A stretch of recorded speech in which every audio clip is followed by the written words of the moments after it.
अकोला शहरात 1 ऑगस्ट पासून हेल्मेट सक्ती लागू होणार असताना शहरातील खड्डेमय रस्ते आणि वाहतूक कोंडीचा मुद्दा उपस्थित करत संभाजी ब्रिगेडने आधी रस्ते दुरुस्त करा मग हेल्मेट सक्ती करा अशी मागणी केली आहे।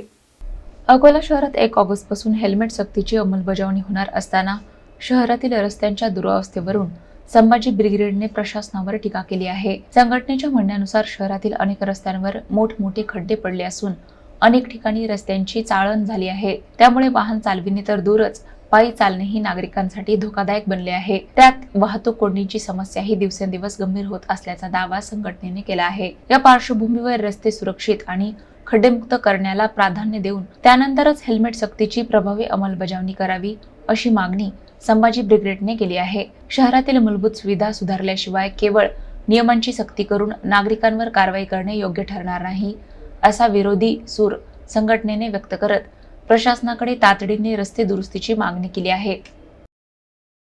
हेल्मेट सक्तीच्या संदर्भात माझं हेच म्हणणं आहे, सर्वसामान्य नागरिक म्हणून आणि एक समाजसेवक म्हणून, की अकोल्यातले सर्वात पहिले तर रोड चांगले करा। अग्रसेन चौक जिथं महानगरपालिका आहे, महानगरपालिके समोरचा रोड खराब आहे, पहिले तो रोड चांगला करा।